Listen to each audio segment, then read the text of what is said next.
لو تناهيتم إلى سر الحياة وصنعتم كائنا حيا نرى. کسی نے سوال پوچھا ہے کہ جی انسان کا رزق اس کو اس طرح ڈھونڈتا ہے جس طرح اس کی موت، کیا یہ حدیث صحیح ہے؟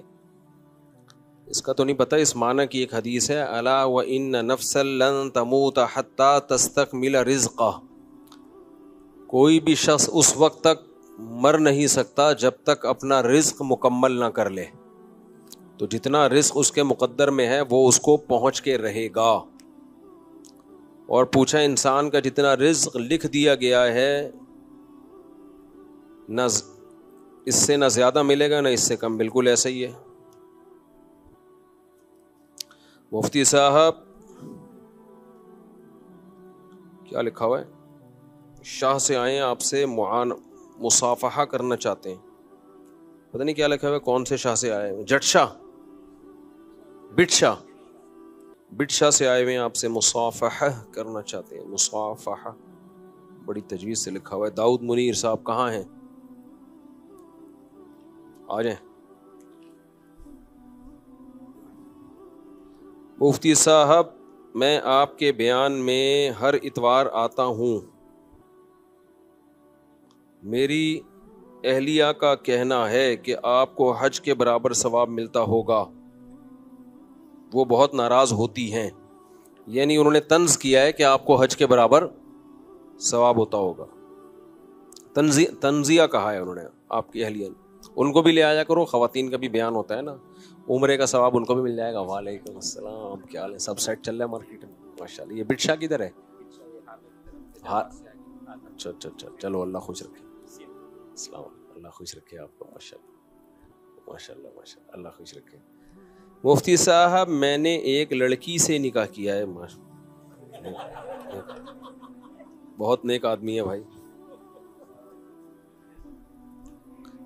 کچھ جب قیامت قریب ہوگی نا تو لوگ اس پہ فخر کریں گے، میرا بیٹا ماشاءاللہ لڑکی کو پسند کرتا ہے. اس پہ فخر کریں گے لوگ، یعنی بالکل اسلام کے مطابق ہے.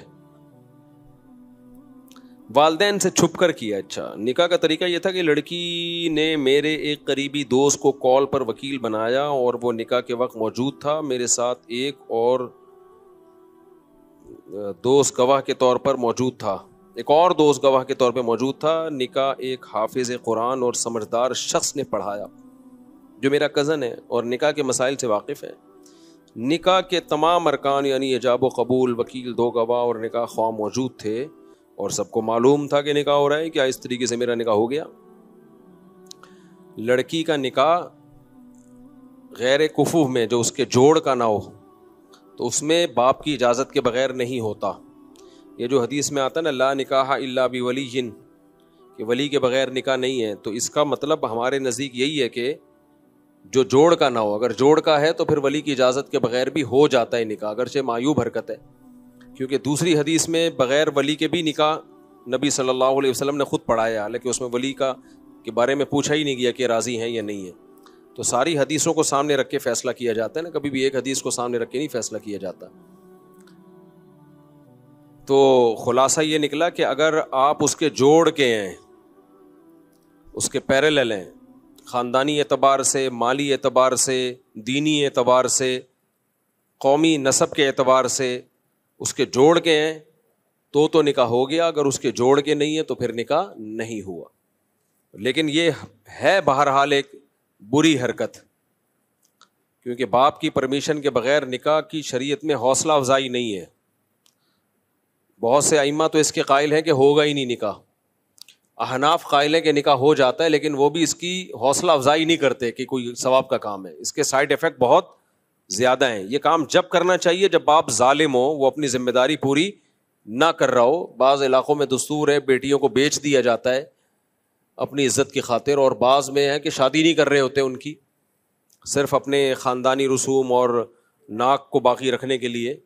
جہاں ایسا ظلم ہوگا وہاں تو اس کی پرمیشن دی جائے گی. نارملی یہ کوئی اچھا عمل نہیں ہے، اور اس کا لڑکیوں کو بہت نقصان ہوتا ہے.